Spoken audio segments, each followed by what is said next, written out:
क्षीर फेन मृग बेहद सुहाई।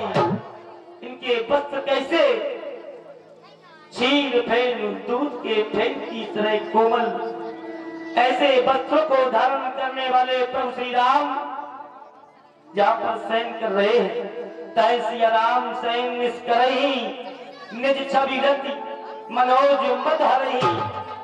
जहाँ पर प्रभु श्री राम नित्य प्रतिदिन शयन करते हैं और अपने स्वरूप से रथ के प्रति कामदेव को भी लज्जित कर देते हैं, वही प्रभु श्री राम आज इन काश की कुशाओं पर शयन कर रहे हैं। तय श्री राम साथरी सोए श्रमिक बसंत बिन जाहि न जोए। आज थकित होकर के इस काश की कुशा पर इस प्रकार शयन कर रहे हैं, अपनी शरीर की सुध नहीं है कि हम कहां पर हैं, कहां पर लेटे हैं। प्रभु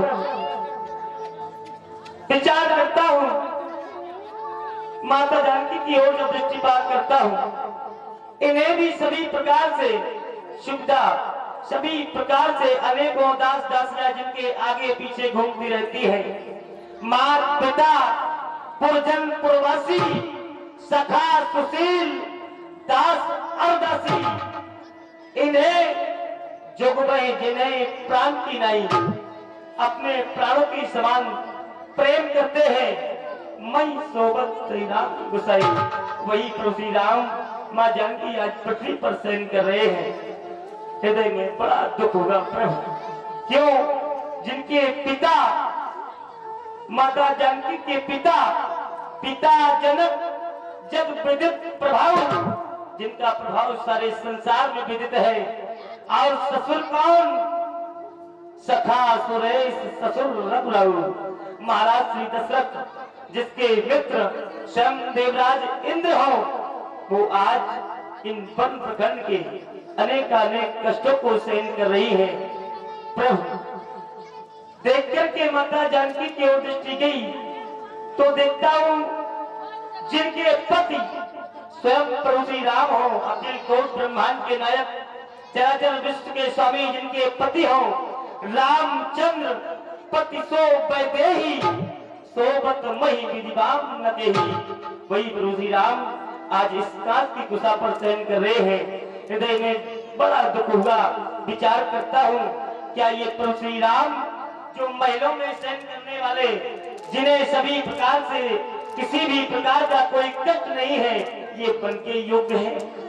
नहीं। सी रघुवीर की कारण योगु कर्म प्रधान सत्य कहे लोग, ये लोग सत्य ही कहते हैं। इस संसार में कर्म की प्रधानता है, कर्म की प्रधानता है। कैकेयी नंदन मंद मति कठिन कुटिल प्रण की, जिम रघुनंदन जान के सुख अवसर दुख दे, सुख अवसर दुख दे। भई दिनकर कुल बिटक उठारी, कुमत केन सब विश्व दुखारी। ये सारा संसार आज कष्ट में कर दिया कि कई तुम्हारी कैसी बुद्धि हो गई, कैसी बुद्धि हो गई। विषाद विषाद है भारी, राम सिय मैं सयनी निहारी। बोले लखनी मधुरी पानी,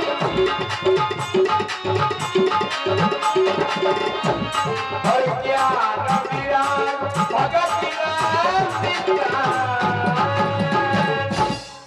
सखा निखार आज तुम्हारे द्वारा यहाँ पर जो भाव देखने को मिला, उस भाव को देखकर मैं भी विचार करने लगा कि वास्तविकता में संसार में ये रिश्ता बड़ा ही अमूल्य होता है, बड़ा ही अच्छा रिश्ता होता है मित्रता का। ये केवल मित्रता का भाव है कि एक मित्र को पत्तों की साखड़ी पर सोता हुआ देखा, दूसरे मित्र के नेत्रों में आंसू आ गए। मित्रता की परिभाषा यदि संसार में किसी को सीखना है तो सखा तुम्हारे उदाहरणों से सीख सकता है, क्योंकि हमारे ज्ञानियों ने हमें बताया जो ना मित्र दुख होए दुखाई, तिन्हें बिलोकर पातक भारी। अब देखिए इसी प्रसंग पर ये 50 मुद्राएं परमादनी श्री हरगोविंद राजपूत चेन्नई माते खटल। अब लक्ष्मण जी का सुंदर जो प्रसंग है, लक्ष्मण गीता अगर जिसने अपने हृदय में उतार ली, यहीं से सारी मानवता उसके हृदय में विराजमान हो जाएगी। सुने सुंदर उपदेश। जो भी ने शंका हो रही है निषाद राज जी को, लक्ष्मण जी के द्वारा उसका पूरा विवरण, विवेक और उसका निदान श्री लखनलाल जी के द्वारा। बहुत बहुत धन्यवाद, बहुत बहुत धन्यवाद। सखा, तुम्हारे द्वारा वर्णन किया गया अयोध्या राज्य का, जिस अयोध्या में प्रभु निवास करते थे, जिन वस्त्रों पर शयन करते थे, खाने पीने के खाद्य पदार्थ थे, नाना प्रकार से तुम्हारे द्वारा संबोधित किया गया। सखा, मैंने सुना, दूसरे शब्दों में मैया जानकी के जीवन पर संदर्भ डाला तुमने। हे सखा, सब कुछ सुना, सब कुछ सुना, लेकिन तुम्हारे द्वारा नाना प्रकार से प्रश्न करने के बाद उत्तर भी दे दिया गया। उत्तर भी तुमने दिया। इसलिए रघुवीर के कानन योगु और कर्म प्रधान सत्य कह दो। लोगों ने सत्य कहा है कि कर्म ही प्रधान होता है, लेकिन सखा, कर्म की सार्थकता इनके लिए नहीं, ये तो संसार के जीवों के लिए है। कितना सब कुछ कहने के बाद अंत में तुमने आरोप लगाया किसी के ऊपर, दोषारोपण किया। कैकई नंदन मंदमति कठिन कुटिलपन की। हे कैकई, तुमने अच्छा नहीं किया, दोष लगा दिया, तुमने दोषारोपण कर दिया। सखा, अब हम तुम्हें संसार की ओर ले चलते हैं। संसार की जो क्रियाएं हैं उनकी ओर तुम्हारा ध्यान ले चलते हैं। सखा, ये संसार है क्या? ये संसार दुखों का घर और मोह की जड़ है। सत्यता क्या है इस संसार की? हेलो, और इसी पर प्रसन्न होकर ये 100 मुद्राएं हमारे परम आदरणीय श्री सुल्तान सिंह के नाती नैतिक राजपूत और मोक्ष राजपूत की ओर से। देखिए, ज्यादा शब्दों का समय नहीं लेते हैं लखनलाल जी, सार गर्भित बात करके निषाद राज के हृदय में सांत्वना देते हैं और उन्हें बताते हैं प्रभु है क्या।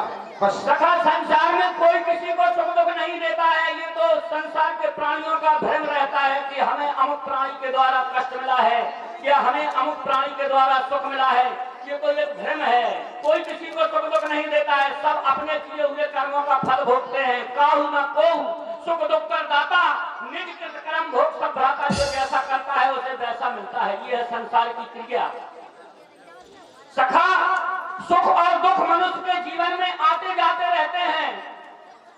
कभी सुख आता है तो कभी दुख आता है। इस संसार सागर के दो किनारे हैं, एक का नाम है सुख, दूसरे का नाम है सुख दुख। जब प्राणी सुख के किनारे पर पहुंचता है तो अपने आप को बहुत भाग्यशाली समझता है, सुखी अनुभव करता है। और जब दुख रूपी तूफान उसके ऊपर गिरता है तो संसार का प्राणी घबरा जाता है, दुख रूपी तूफान में लपट जाता है। इसलिए मैं तो इतना ही कहूंगा कि आघात आंधियों के हर पेड़ को लगे हैं। सुख और दुख हर मनुष्य के जीवन में आते हैं। आघात आंधियों के हर पेड़ को लगे हैं, पर जिनकी जान गहरी है वे आज तक खड़े हैं, क्योंकि ये संसार का नियम है। एक और देखा मैंने, अंधेरा जब हुआ मनुष्य के जीवन में, अंधेरा जब हुआ तो साया ने साथ छोड़ दिया। हमारे साथ हमारी परछाई चलती है जब उजाला होता है, और जब अंधेरा हो जाता है तो परछाई दूर हो जाती है, समाप्त हो जाती है। अंधेरा जब हुआ तो साया ने साथ छोड़ दिया, और बुढ़ापा जब आया तो काया ने साथ छोड़ दिया। जीवन भर भटकता रहा जिसके पीछे में, और अंत समय आया तो उस माया ने साथ छोड़ दिया। ये है संसार का नियम। तो सखा, हम तो सिर्फ इतना ही कहेंगे कि इस संसार में जो जैसा करता है उसको वैसा ही मिलता है। बस कितना सोचकर, ऐसा विचार कर मन में कभी खेद नहीं करना चाहिए, मन में कभी कष्ट नहीं करना चाहिए, क्योंकि संसार एक मोह रूपी रात्रि के समान है। इसमें सभी फंसे हुए हैं, अनेकों अनेकों प्रकार के स्वप्न देख रहे हैं। कोई देख रहा है ये हमारा है, ये तुम्हारा है, ये मेरा धन, ये ऐश्वर्य, ये मेरा वैभव, लेकिन किसी का कुछ नहीं है, एक सपना है ये तो। मोह निशा सब शोभन हारा देखें स्वप्न अनेक प्रकार, सब देख रहे हैं अनेकों अनेक प्रकार के स्वप्न। ये हमारा परिवार, ये हमारा वैभव, लेकिन किसी का कुछ नहीं है। और ऐसा भी नहीं कि सभी सो रहे हैं और मोह में फंसे हैं, नाना प्रकार के स्वप्न देख रहे हैं। कुछ जागने वाले भी हैं। वो जागने वाले कौन हैं?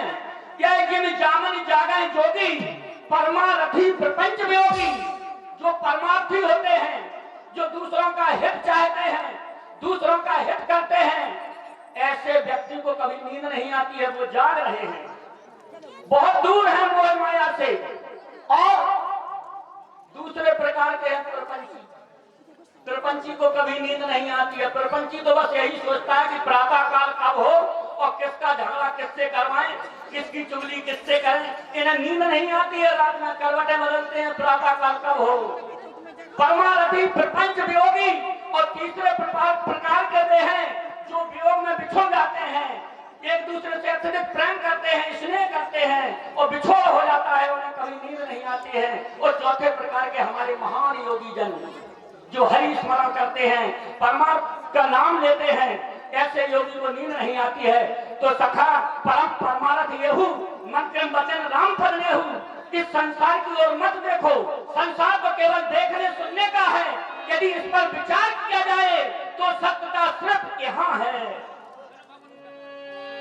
मोह को छोड़कर सत्यता सिर्फ यहाँ है।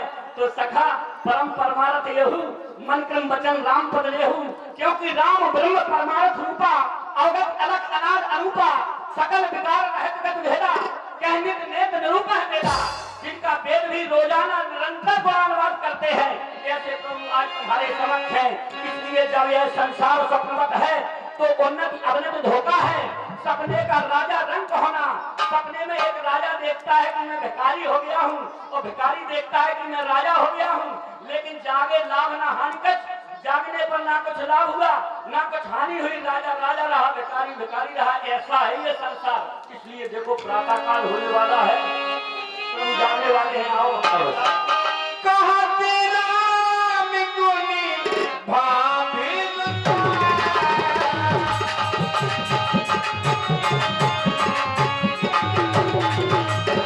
और जागे जागे सकल सोची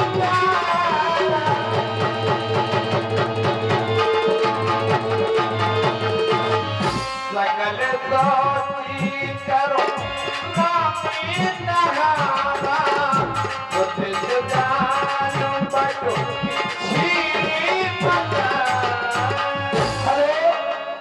और इस प्रकार से श्री राम जी के जागरण पर ये 20 मुद्राएं दो दोस्त निराले पहाड़ गांव और रामनगर के रहने वाले हमारे आदरणीय श्री